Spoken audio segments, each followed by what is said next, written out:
السلام علیکم ورحمۃ اللہ وبرکاتہ۔ الحمدللہ رب العالمین الرحمن الرحیم مالک یوم الدین والصلاة والسلام علی نبینا محمد وعلی آلہ وصحبہ اجمعین، اما بعد۔ معزز سامعین، گزشتہ ہفتہ آپ کے سامنے اذان اور اقامت کا بیان ہوا تھا۔ آج کے اس درس میں انشاءاللہ آپ کے سامنے سترہ کا بیان اور سجدہ سہو کا بیان ہوگا۔ آئیے دیکھتے ہیں سترہ کسے کہتے ہیں۔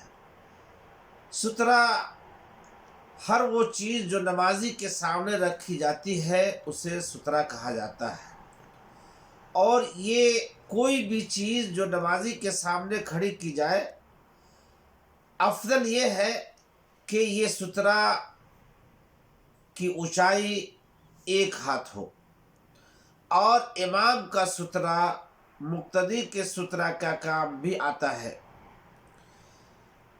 نمازی کے سامنے سے گزرنا حرام ہے۔ اگر ایسی حالت میں کوئی سامنے سے گزرتا ہے تو نمازی پر واجب ہے کہ اس سے روکے۔ یہ سترہ سے متعلق ضروری باتیں تھیں۔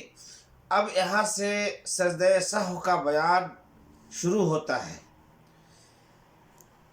نماز میں جو خلل واقع ہوتا ہے ان کو پر کرنے کے لیے 2 سجدے کیے جاتے ہیں، اسے سجدہ سہو کہا جاتا ہے۔ اور وہ خلل جیسے کہ نماز میں زیادتی یا کمی یا شک واقع ہوتا ہے۔ سجدہ سہو کی صفت: عن عبداللہ بن مسعود رضی اللہ عنہ ان رسول اللہ صلی اللہ علیہ وسلم قال: اذا زاد الرجل او نقص فلیسجد سجدتین۔ رواہ مسلم۔ عبداللہ بن مسعود سے روایت ہے کہ رسول اللہ صلی اللہ علیہ وسلم نے فرمایا، جب نماز میں زیادتی یا کمی کر دے تو اسے چاہیے کہ وہ 2 سجدہ سہو کرے۔ یہ امام مسلم کی روایت ہے۔ سجدہ سہو کے 2 سجدے سلام پھیرنے سے پہلے یا سلام پھیرنے کے بعد بھی کیے جاتے ہیں۔ سجدہ سہو کے 2 سجدے سلام پھیرنے سے پہلے یا سلام پھیرنے کے بعد کیے جاتے ہیں۔ سجدہ سہو کرنا کب مشروع ہے؟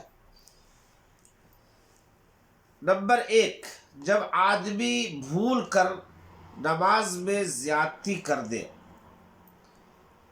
آئیے مثال بیان کرتے ہیں کہ ایک آدمی نماز ظہر ادا کر رہا تھا کہ وہ بھول کر 5ویں رکعت کے لیے کھڑا ہو گیا، لیکن فوراً اس سے یاد آ گیا تو وہ اب بیٹھ جائے اور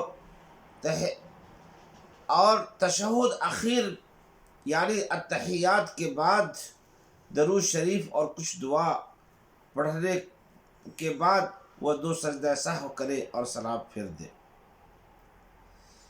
اگر آدمی کو نماز ختم ہونے کے بعد یاد آئے اور سلام پھیرنے کے بعد اب فاصلہ گزرا ہو تو اسے چاہیے کہ اگر فاصلہ نہ گزرا ہو تو اسے چاہیے کہ وہ 2 سجدہ سہو کرے، پھر سلام پھیر دے۔ دوسرا، سجدہ سہو کرنا کب مشروع ہے؟ دوسری چیز، اگر بھول کر رکن کو چھوڑ بیٹھا تو اس پر واجب ہے کہ وہ پھر سے لوٹے اور اس رکن کو ادا کرے۔ آئیے پہلے دیکھتے ہیں کہ رکن کیا ہے، یعنی نماز میں کتنے ارکان ہیں اور کیا ہے۔ سب سے پہلی بات کہ نماز کے 14 ارکان ہیں۔ پہلی چیز، فرض نماز میں قدرت ہوتے ہوئے کھڑا ہونا۔ دوسری چیز تکبیر تحریمہ۔